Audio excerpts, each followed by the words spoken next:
오늘은 우리 교단 제102회 총회 주일입니다.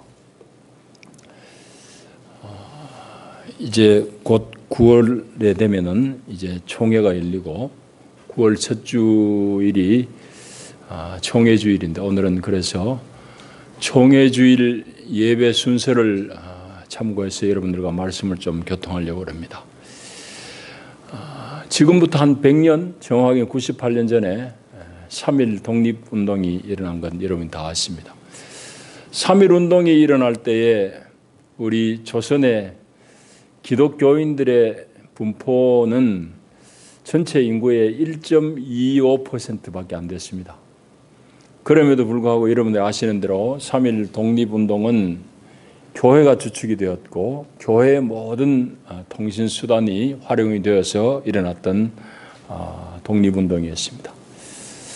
일제 암흑기에 교회가 그만큼 독립에 앞장서고 또 3.1 독립운동을 주도하다 보니까 그 어간에 많은 지성인들이 또 특별히 젊은이들이 교회로 많이 유입되었습니다.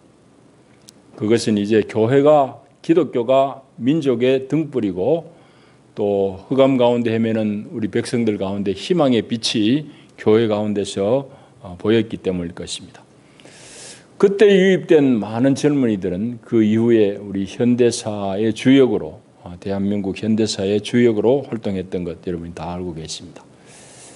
이제 올해는 마틴 루터가 종교개혁을 일으킨 지 500주년이 되는 해라서 우리 개신교회에서는 종교개혁 500주년 행사를 다양하게 그렇게 벌이고 있는 중입니다. 그런데 대단히 예석하게도 오늘 우리 교회는 제2의 종교개혁이 필요한 그런 시점에 와 있습니다. 그게 이제 시대적인 요청이고 우리가 다 인정할 수밖에 없는 우리 교회 형편입니다. 그래서 이제 이번 총회는 다시 거룩한 교회로라는 주제를 가지고 한 해를 이제 지나왔다고 그러면은 새로운 한 해 102회 총회에서는 거룩한 교회 다시 세상 속으로라는 그런 주제를 가지고 전국 교회를 한데 묶고 있습니다. 그래서 102회 총회는 거룩한 교회 다시 세상 속으로 이것이 이제 주제가 되었습니다. 그 주제표 중에서 특별히 우리가 좀 유념해야 될 부분은 세상 속으로라는 말입니다. 세상 속으로. 여러분 이 세상 속으로란 말은 오늘 우리가 몸담고 있는 이 시대뿐만이 아니라 온 시대를 관통하는 하나님의 명령이고 위임이기도 합니다. 여러분 왜 교회가 세상 속으로 들어가야 될까요? 그것은 바로 교회의 본질이 세상과 관련이 되어 있기 때문입니다. 교회의 본질은 세상 속으로 들어가서 세상을 변혁시키는 것이 교회의 본질입니다. 여러분 이 부분에 있어서 우리가 충분히 생각이 미쳐야 됩니다. 교회의 본질은 세상 속으로 들어가서 세상을 변혁시키는 것이 교회의 본질입니다. 그건 우리의 생각일 뿐만 아니라 하나님이 그렇게 우리에게 말씀하시기 때문입니다. 오늘 본문 속에서 왜 그러면 교회가 세상 속으로 들어가야 되느냐는 것을 좀 살펴봐야 되겠습니다. 왜 교회는 세상 속으로 들어가야 되는가? 오늘 본문에 보시는 대로 이 세상을 하나님이 너무너무 사랑하시기 때문입니다. 오늘 본문 짧은 2절의 본문 속에 보면은 세상이란 말, 헬라 말로는 코스모스입니다만 이 세상이란 말이 4번이나 언급됩니다. 그만큼 하나님에게는 세상이라는 것이 아주 중요한 그런 존재고 대상입니다. 그래서 이 짧은 본문 속에서 4번이나 세상이 언급되는 것은 세상에 대한 하나님의 관심과 사랑이 대단하다는 것을 알 수 있습니다. 여러분 하나님은 세상에 대해서 관심을 하실까요? 사랑하실까요? 물으나 마나한 질문이지만은 그러나 많은 성도들이 심지어는 목사들조차도 세상과 교회를 자꾸 분리시키려고 합니다. 특별히 보수적인 신앙을 가진 사람일수록 그 정도가 좀 심합니다. 그래서 세상은 따르고 교회는 따르지 왜 교회가 세상 속으로 들어가느냐는 그런 우스꽝스러운 질문을 하는 사람이 종종 있습니다. 여러분, 우리가 세상으로 들어가야 될 이유는 하나님이 세상 속으로 들어가셨고 하나님이 세상을 사랑하셨기 때문입니다. 여러분, 세상은 누구가 지었습니까? 하나님이 지으셨죠. 하나님이 온 세상을, 이 코스모스를 창조하셨습니다. 하나님이 당신이 창조하신 그 세상을 관심 밖에 내버려두고 사랑하지 아니할 이유가 있습니까? 여러분이 여러분 10달 동안 뱃속에서 키웠고 산고의 고통을 통해서 낳은 여러분의 자녀를 사랑하지 않는 법이 있습니까? 그건 당연히 사랑하게 돼 있죠. 당연히 관심하게 돼 있죠. 하나님께서 당신의 입의 권능으로 창조하신 이 세상을 하나님이 관심하지 않는다. 그건 지극한 착각입니다. 하나님이 그 세상을 사랑하지 않는다는 것은 지극히 잘못된 생각입니다. 그런데 교회 가운데는 종종 그런 사람이 있어요. 그래서 지난 주간에 이 총회 정책과 관련돼서 전국 노예 지도자들 또 총회 임원들 중심으로 정책 협의회를 했는데 주제 발표를 하고 이제 질의응답 시간에 어떤 목사님이 일어나 가지고 우스꽝스러운 얘기를 하더라고요. 세상은 마귀의 지배 아래 있는데 교회가 세상에 들어갈 때는 이게 그냥 들어갔어야 되느냐고. 우리가 영적인 전쟁을 하는데 하면서 세상 속으로라는 것에 대해서 대단히 거부감을 가지고 어떤 분이 질의라는 걸 듣고 제가 좀 놀랐습니다. 여러분, 마귀의 지배 아래 있는 것이 세상은 맞지요. 그러나 그것이 본래 하나님의 뜻은 아닙니다. 그렇게 된 것을 하나님 아래로 다시 되돌이키고 회복시키려고 하는 것이 하나님의 뜻이지 않습니까? 그래서 하나님은 오늘 세상을 이처럼 사랑하셔서 당신의 외아들을 이 땅 가운데 보내셨다고 말씀하시고 그만큼 이 세상을 사랑하신 것이 하나님이란 말이죠.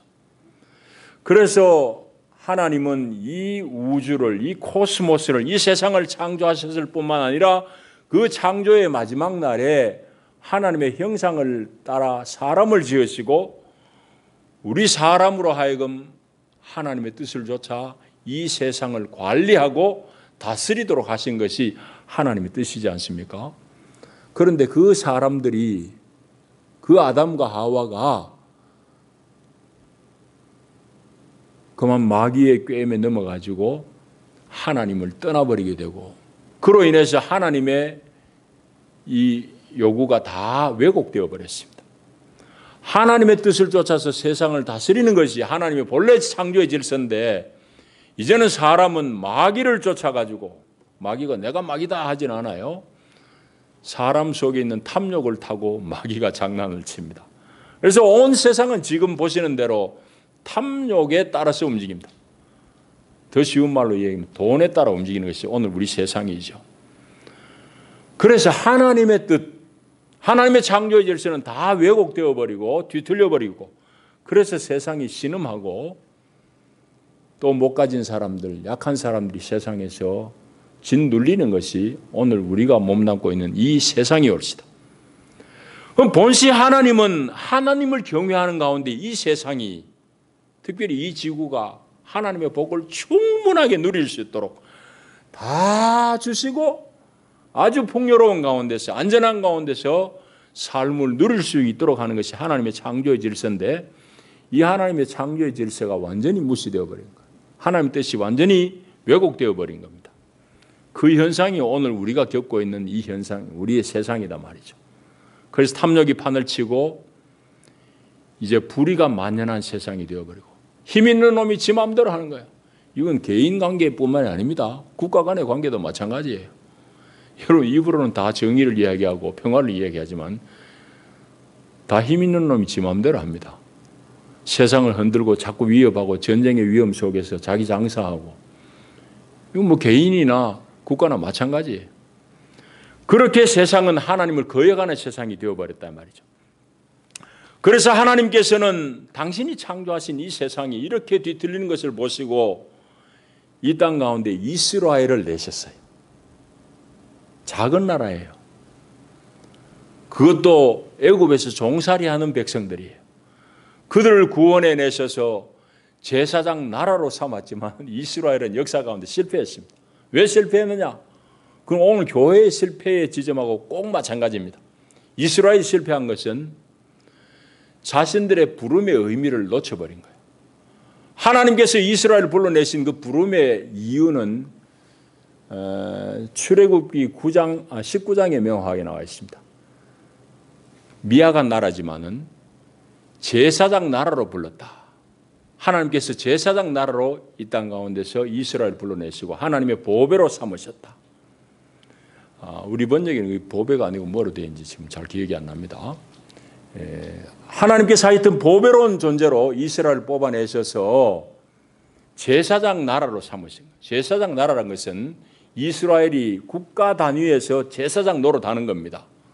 제사장이 자기를 위해서 있는 존재가 아니잖아요. 제사장은 하나님과 죄인 사이의 중재자고 하나님의 뜻과 하나님의 사랑을 증거하고 그래서 하나님과 죄인된 세상을 중재하는 것이 제사장인데 제사장 나라가 된 이스라엘은 자기들만을 위해서 선택받은 것으로 착각한 것이에요.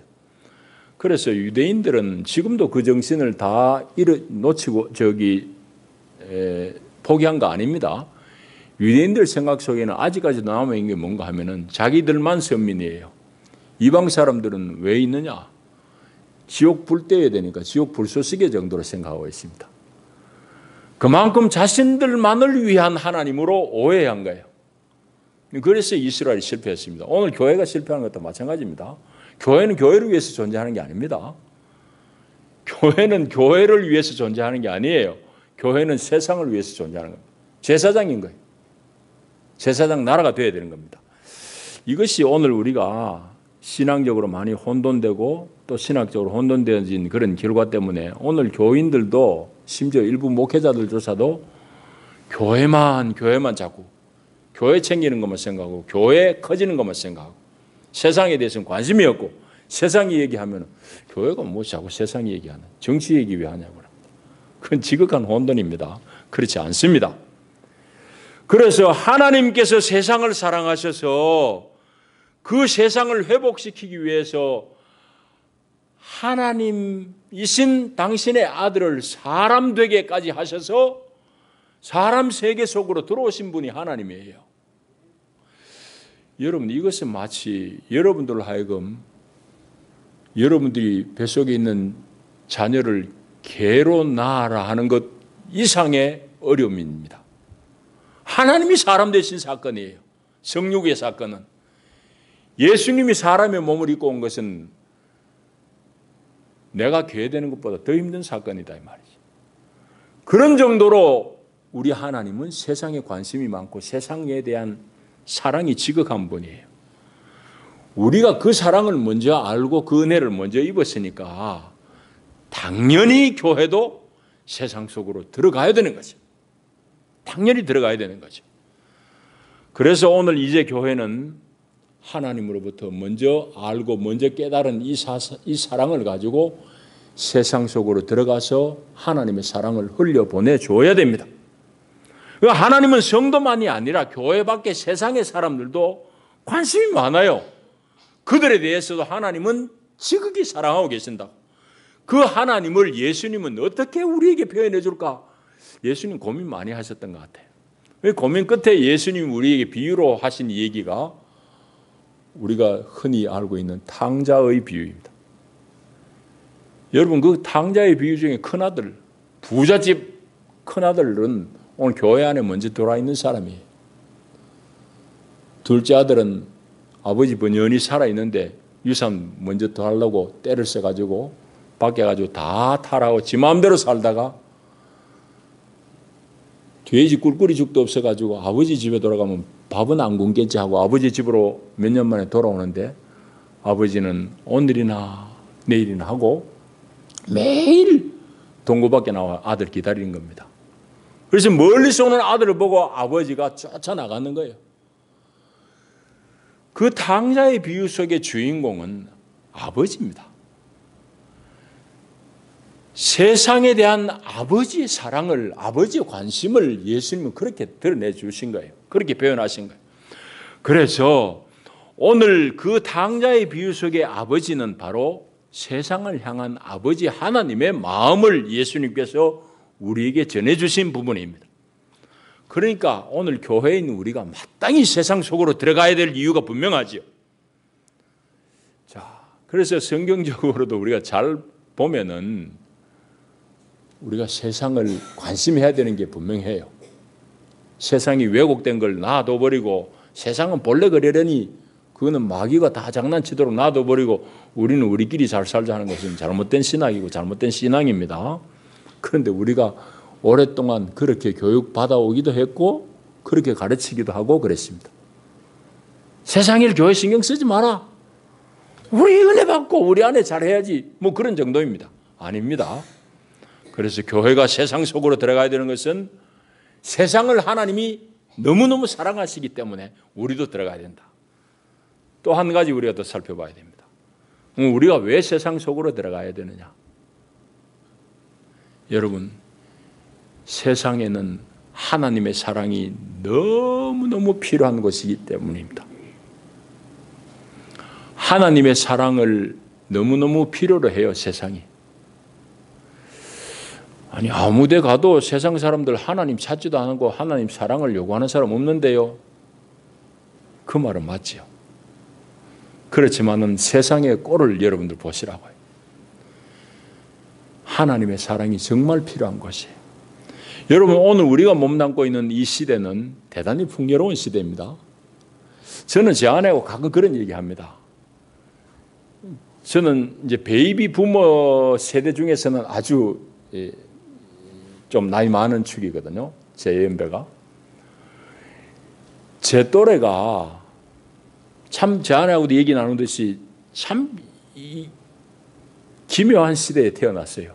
뭔가 하면은 아주 재래적인 전통적인 생활 환경에서 우리가 다 경험해서 그때 나가지고 그런 시대를 다 겪었고 지금 엄청나게 산업, 과학이 발전하는 것을 우리가 몸으로 다 경험하고 너무너무 편하고 너무너무 좋고 너무너무 맛있는 것을 많이 경험하는 것도 역시 우리 세대예요.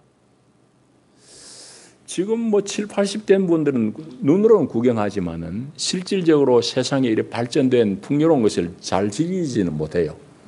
그냥 눈으로는 보지만은 돈 쓸 줄도 모르고 그러니까 그냥 그러니까 살다 가는데 저 세대는 아주 재래적인 생활 환경도 다 경험했어요. 저는 뭐 도시에 살았습니다만 시골에 한번 가면은 옛날에 신문지도 없어요. 도덕책 찢어가지고 변속관에 나누면 그거는 꽤 괜찮을 때예요. 여러분 다 아시죠? 집 뚫뚫 말아가지고 다 그렇게 용변 보더라고요. 시골에 가니까.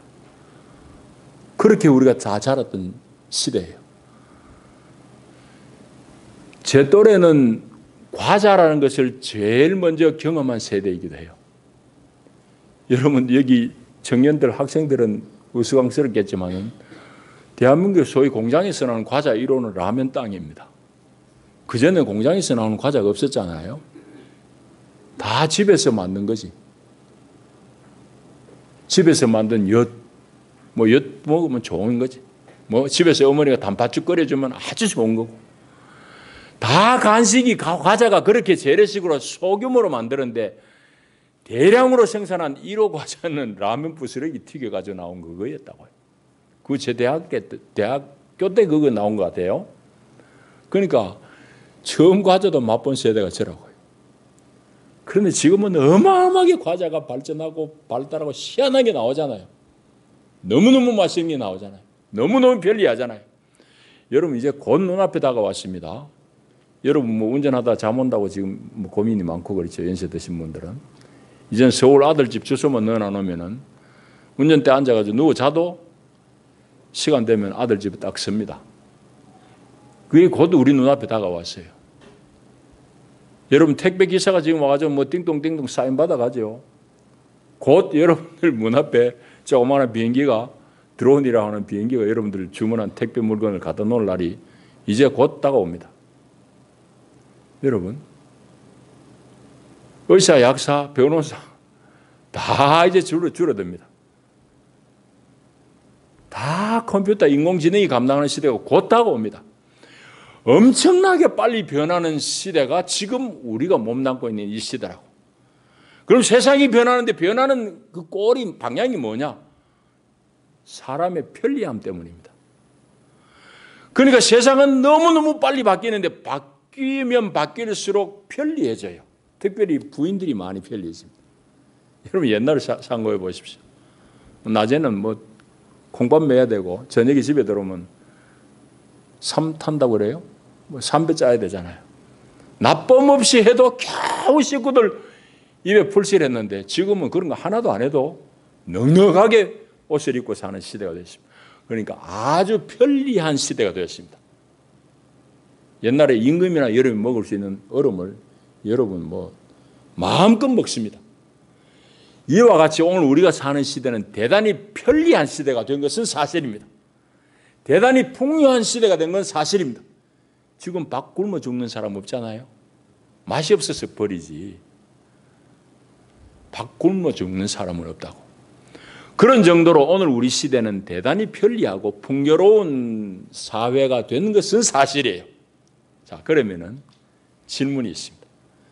우리 사는 시대가 풍요롭고 편리한 시대는 분명하지만은 그만큼 여러분들이 예전보다 행복합니까? 라고 물으면은 여러분들 중에 많은 사람이 고개를 갸웃갸웃할 겁니다. 소위 말하는 행복 지수는 옛날보다 지금이 더 나빠졌다는 것이 통계가 우리에게 알려주는 바입니다. 사람들은 더 풍요로워지고 더 편리해진 것은 사실이지만은 옛날보다 행복하지는 않아요. 다르게 이야기하면은 세상은 너무너무 바뀌어서 풍요롭고 아주 편리하지만은 그렇게 풍요하고 편리해질수록 세상은 악해지고 사람들은 점점 탐욕이 크게 달합니다. 욕심이 많아진다 이 말이죠. 그래서 세상의 현상들을 한꺼풀 뒤집고 이면을 보면은 대단히 악한 현상들이 많이 일어나고 사람들은 탐욕 때문에 스스로 자기를 자꾸 올가매는 그런 함정의 늪에 빠져가는 것이 오늘 우리 시대상입니다. 그러니까 사람들은 풍요 속에서 공허한 거야. 행복을 못 느껴. 그래가지고 어떤 사람 여유 있으면은 좀 고상한 사람은 운동한다고 골프 치러 갑니다. 그런 사람들은 주일 빼먹는 게 이제 아주 자연스럽습니다. 왜? 주일날 친구가 조가 짜지니까 다 골프장. 그런 정도는 좀 괜찮아요. 그렇게 가다 보면 조금 더 허전하니까 이번엔 뭐 하느냐. 여자애 한번 탐내어 보기도 하고 또 남자들 같으면 여유 있으면 술에 빠져보기도 하고 도박에 빠져보기도 하고 이것저것 해보지만은 그 속에 공허함, 그 구덩이가 채워질 수가 없습니다. 사람은 그런 것으로 채워지는 게 아니에요. 하나님이 지으신 사람은 그 속에 사랑으로 채워져야지 만족할 수 있는 것이 사람입니다. 사람 속에는 사랑이 안 채워지면 만족이 없어요. 다른 것으로 안 된다고. 그래서 그 사랑을 채우라고 하나님은 가정을 주신 것이고 또 신령한 사랑을 경험하라고 하나님은 교회를 주신 것이고 세상이 아무리 변하고 발전하고 뒤집어져도 가정과 교회의 가치는 우리가 절대 무시할 수 없고 하나님이 그 둘을 다 내신 거예요. 가정도 하나님 내셨잖아요. 하나님 모르는 사람은 다 그냥 지가 생리적으로 남자 여자 짝 찾아간다고 그러지만은 아담 장가 보내는 하나님이에요. 가정을 처음 창조하신 분이 하나님이세요. 교회를 이 땅 가운데 처음 주신 분도 하나님이세요. 예수님이 교회를 이 땅 가운데 세웠잖아요.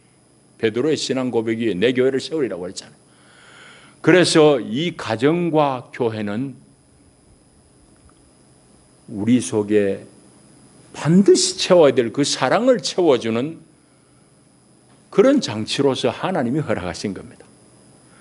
그래서 세상 사람들은 풍요하고 잘 살고 편리하지만은 이 사랑이 안 채워지니까 사랑으로 채울 생각 안 하고 자꾸 엉뚱한 것을 채우려고, 돈으로 채워보려고 그랬다가 노름으로 채워보려고 했다가, 그걸 소위 우리 말해서 우리가 탐욕, 탐닉에 빠진다, 중독 현상이라고 심리학에서는 얘기해요. 그거는 인간 속에 채울 수 없는 그런 공허함을 다른 것으로 채우려 하다가 빠진 현상이 바로 중독 현상이에요. 그건 사람은 모르기 때문이에요. 사람은 사랑으로만이 그 공허함이 메꿔집니다. 그래서 이 세상을 보면 볼수록 편리하고 풍요로운 세상이지만은 그 가운데 사람들은 다 죽어갑니다. 다 망가져가요. 여러분, 망가지는 현상이 꼭 그렇게 극한으로 드러나는 현상만이 아니고 우리 대부분의 사람들이 다 경험합니다. 여러분, 여중생, 여고생이 이 소녀를 살해하는 것 봐요. 그건 아주 지금 비정상적인 인간 사회를 아주 극적으로 보여주는 사건입니다. 점점 그런 현상이 많아질 것입니다. 세상이 그만큼 뒤틀렸다는 얘기고, 사람이 속에 채울 수 없는 게 있는데 엉뚱한 거 채워다 다 거짓한다 이 말이에요. 그래서 세상은 보면 볼수록 사랑에 갈급해서 사랑에 미쳐가는 세상이 이 세상이에요. 여기에 우리가 하나님의 사랑을 전해야 되지 않겠습니까? 이곳에 하나님을 소개해야 되지 않겠습니까? 마땅히 소개해야 돼요. 그 세상의 사람들은 점점 불행해져 가고 세상은 점점 악해져 가요. 풍요와 반비례해서. 성경은 이미 오래전에 우리에게 거기에 대해서 예언했습니다.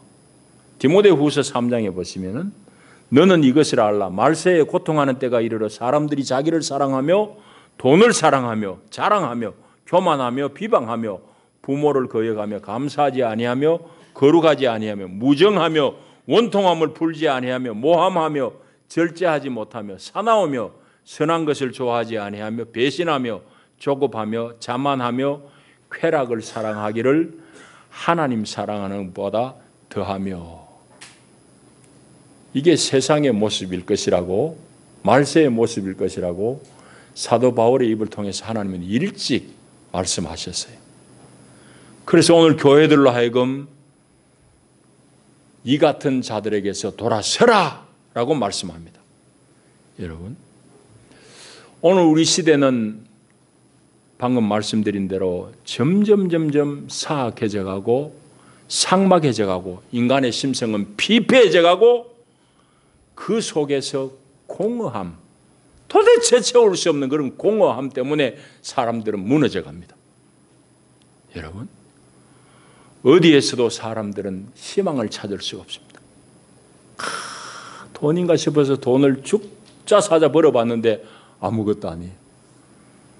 소나기에 들어온 모래와 같은 쑥 빠져버려요. 술이 나를 자유롭게 하나. 술을 실컷 마셔보고 술에 탐닉해봤는데 그것도 몸만 망가지고 아무것도 아니에요. 여자도 마찬가지고 쾌락도 마찬가지고. 세상의 사람들은 다 이렇게 제대로 채워야 될 것을 못 채우니까 한탄 속에서 망가져가는 것이 이 세상입니다. 여러분, 그러니까 오늘 우리가 몸담고 있는 이 시대는 정말 풍요롭죠. 물질의 풍요의 시대 아니에요. 그 속에서 사람들은 행복을 모르고 죽어간다고. 여러분, 정말 하나님이 필요한 시대죠. 하나님이 필요한 세상이죠. 그래서 우리가 먼저 하나님의 사랑을 입었으니 그 사랑을 세상에 전해야 되는 것 너무 당연하잖아요. 나만 사랑받았다고 좋다 하고 끝나는 것, 그건 도저히 성경적인 사람이 아니죠. 여러분, 하나님은 이 세상을 사랑합니다. 하나님의 사랑의 최고의 표현이 바로 하나님이 사람 된 거예요. 예수님이 사람 되어가 이 땅에 오신 거다 말이죠. 예수님은 하나님이신데 사람 되셔가지고 사람 마을로 들어가셔서 같이 먹고 마시고 그들과 같이 우시고 가르치시기도 하고 병을 고치시기도 하고, 그게 예수님입니다. 그러면 당연히 오늘 우리 교회가 세상에 관심을 가지고 세상 속으로 들어가서 세상을 변혁시켜야 되는 게 마땅한 도리죠. 미국의 신학자 라이놀드 니버가 기독교의 본질에 대해서 아주 짧게 잘 정리한 말이 있습니다. 그분이 기독교의 본질을 이렇게 말합니다. 기독교의 본질은 위로 하나님을 향한 수직적인 신앙의 차원, 아래로 이웃을 향한 수평적인 사회성의 차원, 이 둘이 기독교의 본질적인 내용이다. 이 둘이 하나도 빠짐이 없이 조화를 이룰 때에 기독교는 세상 속에 온전해질 것이다 라고 말했습니다. 너무너무 당연한 얘기잖아요. 그런데 오늘 소위 아주 자기가 신앙생활을 잘한다고 하는 사람들 중에 일부는 세상을 혐오해요. 세상에 가기를 두려워해요. 교회에서 세상 얘기를 하면 왜 교회에서 세상 얘기를 하냐고 그래요. 하나님이 세상에 들어왔는데 교회가 세상 얘기를 왜 하냐는 거예요. 그건 모성 아니에요. 좀 더 나가면 왜 교회가 자꾸 정치 얘기해요 합니다. 그게 다른 얘기 아닙니다. 정치 얘기도 다른 얘기도 아니에요. 그냥 하나님이 사랑하신 세상 얘기일 뿐이에요. 여러분, 하나님께서 세상을 구원하시려고 사람이 되셔서 사람 사는 마을로 오신 것이 예수님의 사건이에요. 성육의 사건입니다. 이제 교회가 성육의 은혜를 입었다면 우리가 마땅히 세상 속으로 들어가야 되죠. 마땅히 그래야 되죠. 교회가 세상 가운데 거리낌 없이 들어가고 교회가 거리낌 없이 세상을 포용하고 그래서 마을이 교회가 될 수 있도록 하는 것이 우리가 마땅히 복음적인 교회가 행해야 될 일입니다. 오늘 우리가 말씀을 이 말씀을 봤습니다만은 우리 교회가 구체적으로 어떻게 실행해야 될 것인가 하는 것은 우리가 조금 더 고민해야 됩니다. 그래서 우리 교회의 지평을 세상으로, 마을로 이렇게 더 넓히고 확장하는 일에 있어서 우리가 더 기도하고 고민하고 실질적인 우리의 실천이 따라야 될 것입니다. 그래서 우리 교회가 마을의 희망이고 또 우리 교회가 참 신음하는 우리 민족의 희망이 되는 그런 교회가 속히 회복될 수 있기를 축복합니다. 기도합니다. 하나님, 오늘도 우리를 도우시고 주의 거룩한 말씀으로 우리를 먹이시니 감사합니다. 이제 하나님의 은혜를 입은 거룩한 교회가 다시 세상 속으로 들어가 하나님을 모르고 신음하는 세상 가운데 하나님의 생명을 증거하는 우리 교회가 다 되게 축복하여 주시옵소서. 102회기를 맞은 대한예수교 장로회 총회를 축복합니다. 하나님, 우리 총회가 온 교회를 정확하게 이끌 수 있는 영적인 능력을 입게 하여 주시고 세상 가운데 영도자로서의 마땅한 지위와 능력을 감당해낼 수 있도록 총회를 축복하여 주시옵소서. 예수님 이름으로 기도하옵나이다. 아멘. 이제